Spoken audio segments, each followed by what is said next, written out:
My dear friends, welcome you in Dhara classes. आज आपके लिए लाया हूँ high school English solved paper जो आप परीक्षा देकर के आए हुए हैं। तो आप देखेंगे 817 DN ये आपका संकेतांक नंबर है प्रश्न पत्र का। प्यारे मित्रों, इंग्लिश का मैं इसको पूरी तरह से सल्यूशन दे रहा हूँ, पूरी तरह से आपको एक्सप्लेन कर रहा हूँ कि किस तरह से आप का आंसर इसका सही रहेगा और जो आप करके आए हैं कितने अंक आप प्राप्त कर सकते हैं। पूरे वीडियो को आप देखेंगे तो मैं एक एक करके आपको एक्सप्लेन कर रहा हूँ। देखेंगे यहाँ पर ये आपका part A multiple choice type questions है। ये अनसीन पैसेज दिया गया है। अनसीन पैसेज में आपको ये बताया गया है इट इज़ नॉट लक, यानी किस्मत और कर्म यानी परिश्रम, इन दोनों की बातें इसमें बताई गई हैं कि आदमी लेबर करता है और आदमी भाग पर निर्भर रहता है। इस पूरे पैसेज में इसी के अंतर्गत पूरी स्टोरी छुपी हुई है। अब इसमें आपको ऑप्शन बताया गया है, कौन सा ऑप्शन आप सही करेंगे, कौन सा आपका गलत ऑप्शन है।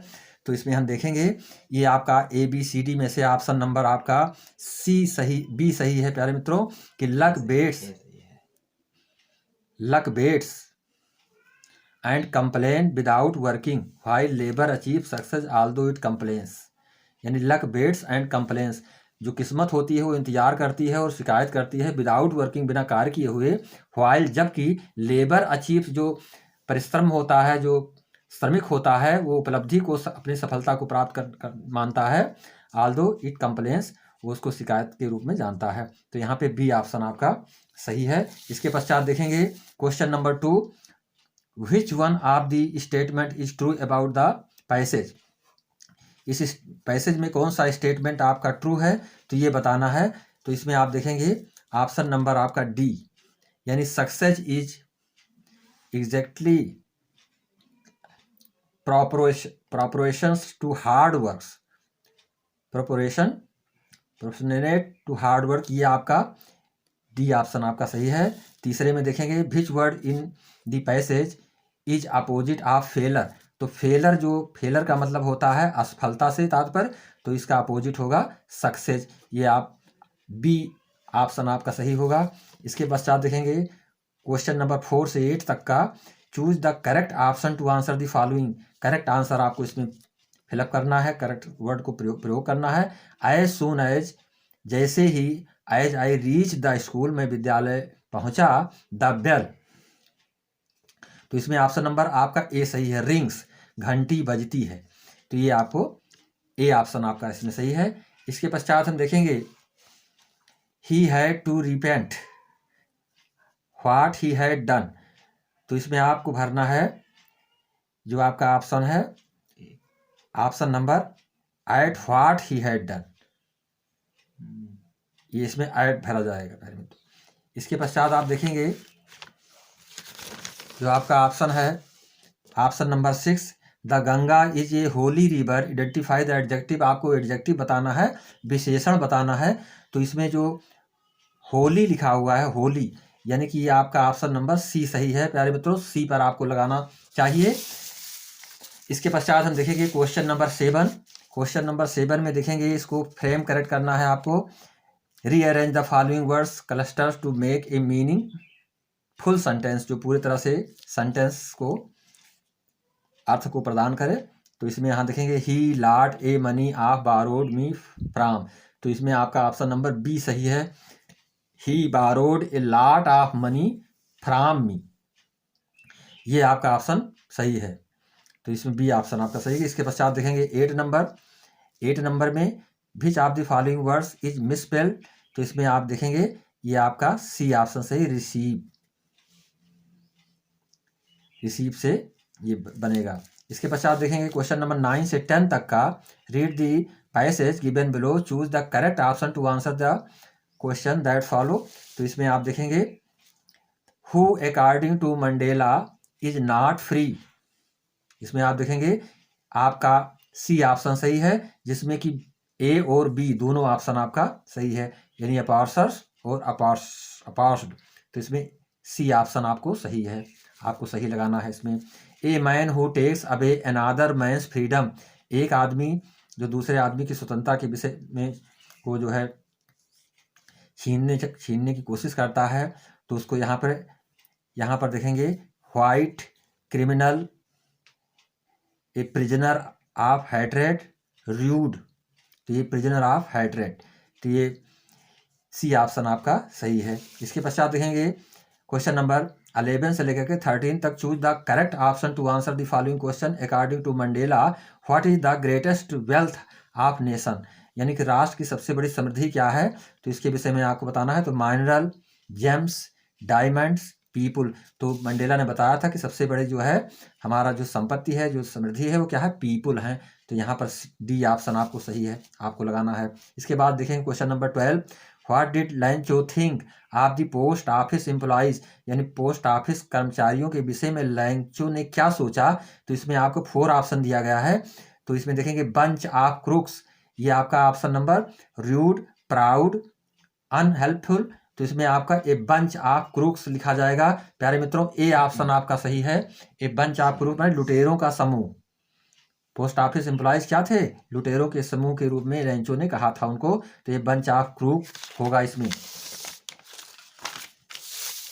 इसके पश्चात देखेंगे why does Anne want to keep a diary, Anne diary को क्यों रखना चाहती है, तो इसमें आपका she has no close friend, क्योंकि उसके पास कोई क्लोज फ्रेंड नहीं था, तो इसमें आपका ए ऑप्शन सही है। इसके पश्चात 14 से लेकर 15 तक का हम देखेंगे, he stalks in his vivid steps the few steps of his cage on pads of velvet quiet in his quiet rage, ये आपकी जो पोएम है, इस पोएम का which of the following in is in a cage, यानी उस बाड़े में कौन है, तो इसके विषय में बताना है। तो टाइगर, टाइगर के विषय में बताया गया है, तो इसमें ए ऑप्शन आपका सही होगा। इसके पश्चात देखेंगे who is the poet of the poem from which the above state has been taken, तो इसमें आपके जो पोएट हैं, इसके पोएट जो है लाजिल नॉरिस, ये है,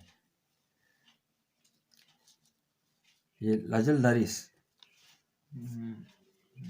अब इसके पश्चात देखेंगे प्यारे मित्रों 16 से लेकर 20 क्वेश्चन तक का जो आपको करना था। Choose the correct option to answer the following question, who was mistress Pomfrey, Mrs Pomfrey कौन थी, तो इसमें आपको द मेड है, द नर्स है, द केयर टेकर है, तो केयर टेकर, ये केयर टेकर के मतलब ध्यान रखने वाली थी वो, तो बी ऑप्शन आपका सही होगा। इसके पश्चात हम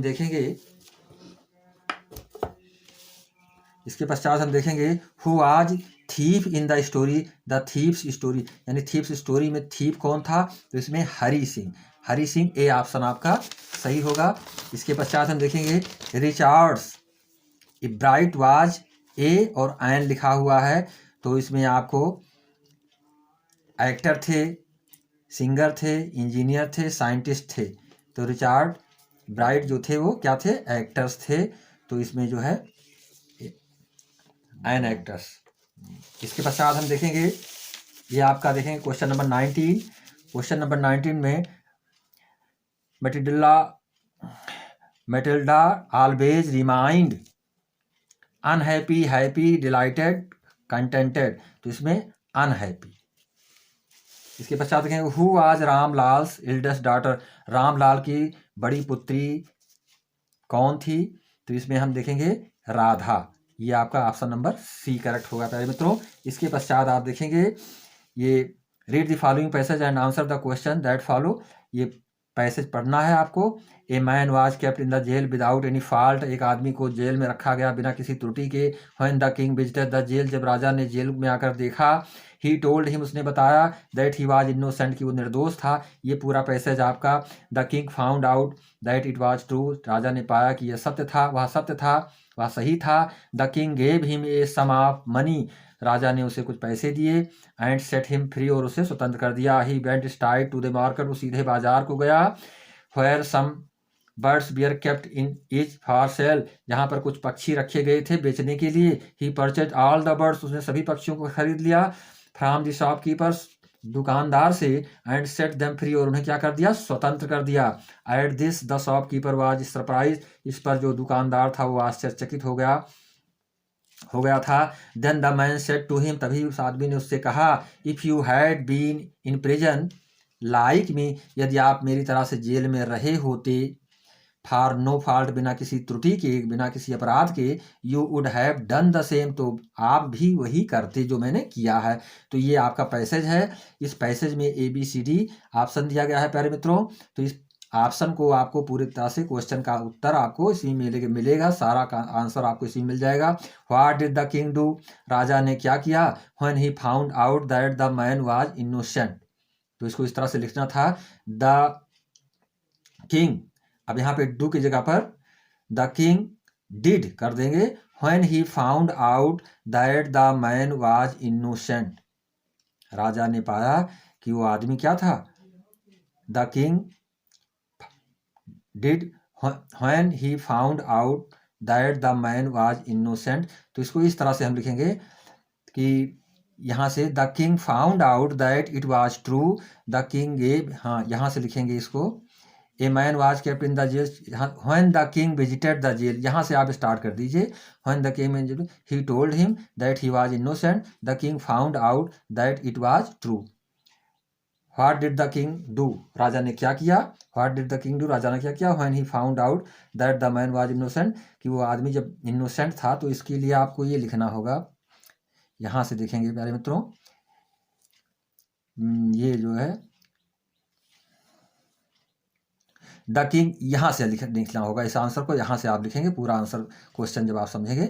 the king gave him a sum of money and set him free, यहाँ तक आप करेंगे, राजा ने क्या किया, उसको छोड़ दिया, उसको पैसे दिए। Why was the shopkeeper surprise, shopkeeper क्यों आश्चर्य में पड़ा था, तो यहाँ से देखेंगे एट दिस, यहाँ से he purchase all the birds from the shopkeepers, तो यहाँ से इसको लिखेंगे द शॉपकीपर वाज सरप्राइज्ड, जोड़ेंगे इसमें से, द शॉपकीपर वाज सरप्राइज्ड, और इसके बाद लिखेंगे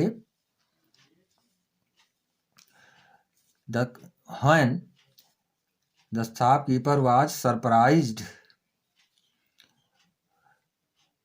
when all the birds from the shopkeepers and set them free,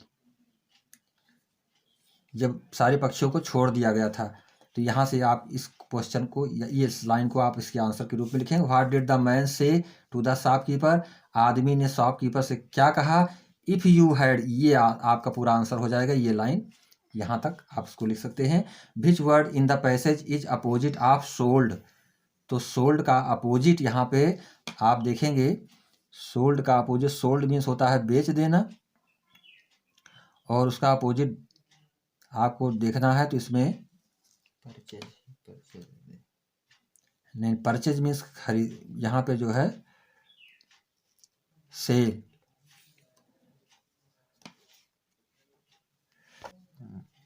तो ये सोल्ड का अपोजिट आपको ये परचेज भरना होगा प्यारे मित्रों, परचेज, आपको परचेज कर देना था, यहाँ पर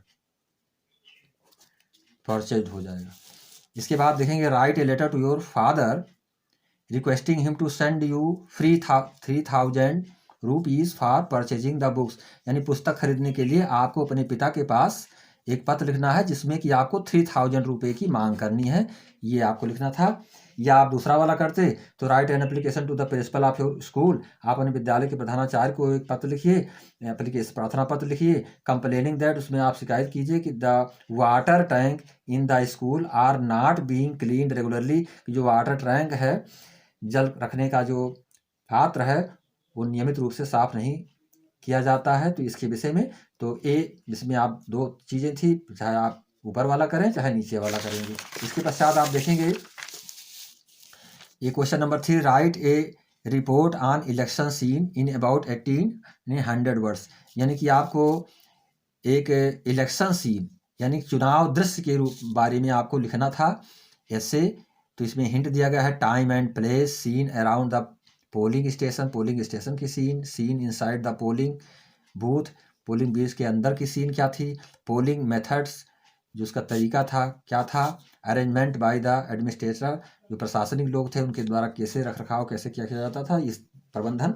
तो इसके विषय में, या आपको राइट एन आर्टिकल, दूसरा वाला आप करते तो दूसरे वाले में आपको ये लिखना था, write an articles on the importance of taking regular exercise in about, नित्य व्यायाम करने के विषय में, इसमें आपको लिखना था। इसके पश्चात ग्रामर पोर्शन हम देख रहे हैं। तो ग्रामर पोर्शन में आपको rewrite the following sentences by changing into indirect speech, जैसे my friend said to me लिखा हुआ है प्यारे मित्रों, और आगे लिखा हुआ है please give me your book for 3 days। ये आपका इम्परेटिव सेंटेंस है। तो इसमें my friend said to me, said to की जगह पर हम क्या कर देंगे, माई फ्रेंड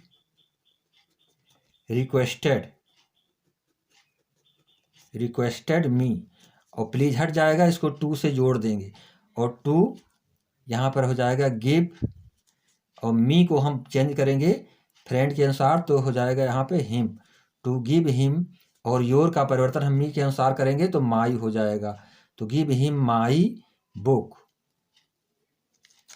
फॉर 3 days। ये आपको इस तरह से लिखना था। ये direct sentence. Change the following into passive voice. Passive voice में इसको परिवर्तन करना, do not insult the poor. तो इसको आप इस तरह से लिखेंगे कि do not insult the poor, यानी गरीबों की को आप मान मत करो। तो इसको हम इस तरह से लिखेंगे, यू आर एडवाइज्ड। एडवाइज का प्रयोग कर सकते हैं आप, you are advised not to, जहां डू नॉट होता है वहां नॉट टू का प्रयोग करते हैं, not to insult the poor. इस तरह से आप लिखें। पंक्चुएट द फॉलोइंग सेंटेंसेस, इसको पंक्चुएट करना था। The teacher said to the boys do not abuse anyone. तो द टीचर यहाँ पे लिखा हुआ है, इसको आपको टी कैपिटल कर देना था। The teacher said to the boys, यहाँ पे कामा लग जाएगा और ये इन्वर्टेड कामा में स्टार्ट कर दिया जाएगा, यहाँ फुल स्टॉप लगेगा, इन्वर्टेड कामा क्लोज करेंगे और डी को आप कैपिटल कर देंगे। इतना ही काम करना। Do not abuse anyone, the teacher said to the boys do not abuse anyone. ये आपको इस तरह से करना था। अब ट्रांसलेट द फॉलोइंग क्वेश्चन, इसको आपको ट्रांसलेट करना है प्यारे मित्रों। देखेंगे बहुत ही आसान तरीके से आप इसको लिखेंगे। ईमानदार व्यक्ति सच्चाई का मार्ग कभी नहीं छोड़ता है। तो ईमानदार व्यक्ति के लिए एन ऑनेस्ट मैन, या ऑनेस्ट मैन लिख सकते हैं। An honest man never left the way of honesty, या never give up, give up भी पूरे हो सकते हैं, give up the way of honesty, यानी कि ट्रूथफुली या ऑनेस्टी ईमानदारी। ईमानदार व्यक्ति कभी भी सच्चाई का मार्ग कभी नहीं छोड़ता है। ईमानदार व्यक्ति सच्चाई का मार्ग कभी नहीं छोड़ता है। Honest man, the honest man never left the way of truthfulness. तो इस तरह से आप लिख सकते हैं। वह परिश्रमी होता है, ही ऑलवेज लेबोरियस, वो दूसरों का हिस्सा नहीं लेना चाहता। He never wants to take other person share, दूसरे का हिस्सा नहीं लेना चाहता। वो सादा जीवन और उच्च विचार पसंद करता है। He likes simple living and high thinking. इस तरह से आप इसको लिख सकते थे। ये आपका ट्रांसलेशन था। इसके पश्चात देखेंगे answer the following question 30-40 words में, 30 से 40 शब्दों में आपको लिखना था। Why did the postmaster send a reply to Lencho's first letter address to God. सबसे पहले पोस्ट मास्टर ने उत्तर में लेंचो को क्या लिखा था, एड्रेस टू गॉड। उसमें गॉड के विषय में, एड्रेस टू इंगित करते हुए गॉड के विषय में क्या लिखा था, यानी कि पोस्ट मास्टर ने सबसे पहले रिप्लाई में क्या लिखा था, तो ये बताना है। What is the greatest wealth of nation in Mandela's opinion, Mandela के राय के अनुसार सबसे बड़ी समृद्धि क्या होती है राष्ट्र की। ये क्वेश्चन था नेशनल मंडेला का। ये आगे देखेंगे। What does Anne Frank say about any Franks grand mother in her diary, ये क्वेश्चन था। फिर हाउ डिड वाली सेव मनी फॉर दी बस टिकट, वाली ने बस के टिकट के लिए पैसे कैसे कलेक्ट किए थे, जो उसको खर्चे के लिए पैसे मिलते थे उसी पैसे को बचा करके रखती थी। 30 पैसे उसको प्रतिदिन खर्चे के लिए प्राप्त होते थे। फिर answer anyone of the following about 60 word, ये आपको 60 वर्ड में देना है। क्वेश्चन के आंसर सारे हैं इसमें, ये सारे क्वेश्चन के आंसर। राइट सेंट्रल आइडिया आपको लिखनी थी। डस्ट ऑफ स्नो पर, एनिमल्स, ट्रीज, किसी पर आप लिख सकते थे। Answer anyone of the following 30 words, 30 से 40 वर्ड्स में आपको लिखना था। What was the only way to save Tricki यानी ट्रिक्की जो डॉग था उसको बचाने का सिर्फ एक रास्ता क्या था। What kind of thieves Hari Singh was, Hari किस प्रकार का कैसा चोर था, इसके विषय में आपको बताना है। ये यहाँ पर answer any one of the following 60 word. ये give a character sketch of Richard Bright का कैरेक्टर आपको बताना था। Describe the role of Bholi's teacher in her life, यानी कि भोले के जो अध्यापक थे उनके विषय में आपको यहाँ पे लिखना था। भोली के टीचर थे। तो इस तरह से क्वेश्चंस थे जो कि आपकी टेक्स्ट बुक से संबंधित थे डियर फ्रेंड्स। और हम चाहेंगे कि आप चैनल को लाइक और सब्सक्राइब करें तथा अपने फ्रेंड्स के बीच में शेयर करें। आपको ये पता लग गया होगा कि हम कितने अंक सही करके आए हैं। इसी के साथ नमस्कार, जय हिंद, जय भारत।